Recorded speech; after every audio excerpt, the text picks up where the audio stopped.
Buraxılışımız davam edir. Havalar istiləşdikcə kondisionerlər evlərdə və iş yerlərində ən çox istifadə olunan məişət texnikalarından birinə çevrilir. Yay mövsümü başlayar-başlamaz bir çoxları cihazları qış rejimindən yay rejiminə keçirir. Ancaq mütəxəssislər xəbərdarlıq edir ki, bu keçid zamanı bəzi vacib məqamlara diqqət edilməlidir. Bəs kondisionerlərdən düzgün istifadə qaydaları dedikdə nələrə diqqət olunmalıdır? İzləyək.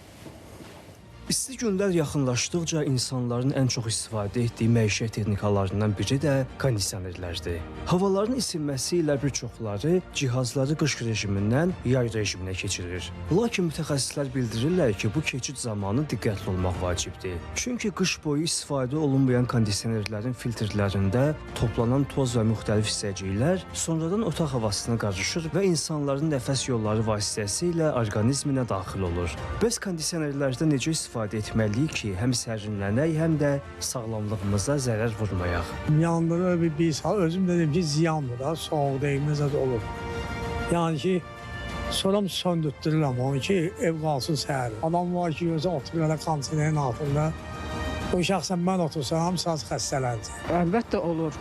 Bel ağrısı, baş ağrısı, onsuz da mümkün deyil. Kondisionerlərin sağlamlığa təsiri ilə bağlı həkimlər bildirirlər ki, bu cihazlardan düzgün istifadə edilmədikdə bir sıra fəsadlar yarana bilər. Kondisionerin küləyi birbaş insana doğru vurarsa və təbii ki, əzələ ağrıları, oynaq ağrılarına səbəb olarsa, vaxtında təmizlənməyən filtrlərin üzərində bakteriyalar, kif göbələkləri və yaxud məişət tozları, eyni zamanda havadan gələn, yəni zərərli tozlar, onlar təbii ki, insana mənfi təsir edir və insanın müəyyən xəstəliklərinin, misal üçün bronxial asma olsun, xroniki obstruktiv bronxitlərin artmasına və yaxud hər hansı bir viral infeksiya ilə xəstələnmiş insanın, yəni xəstəliyin ağırlaşmasına gətirib çıxarır.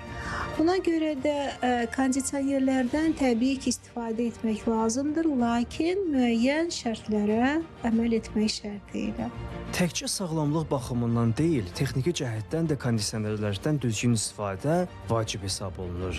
Çünki cihazın temperaturunun kəskin şəkildə aşağı salınması və mövsüm dəyişikliklərində texniki qulluğun edilməməsi həm iş prinsipi, həm də istifadə keyfiyyəti baxımından müəyyən problemlər yarada bilər. Bəs istifadəçilərin ən çox yol verdiyi səhvlər hansılardır? Kondisionerlərimizi işə salarkən çox səhvliklər edirik. Əsas səhvliklərimizdən biri odur ki, kondisionerin düzgün istifadəsini bilmirik. Düzgün istifadəsini bilmirik dedikdə, ilk olaraq kondisionerin dərəcəsini yendirik 17-yə, 16 dərəcə yendirib istifadə edirik. Bu əslində bizim üçün təhlükəlidir. İşin dərəcəsi ortalama 30 dərəcə, 32 dərəcə nəzərdə olduqda, içərisinin temperaturu minimum biz 8 dərəcə, 7 dərəcə fərqinə qoymalıyıq ki, insan sağlamlığı üçün də zərər olmasın.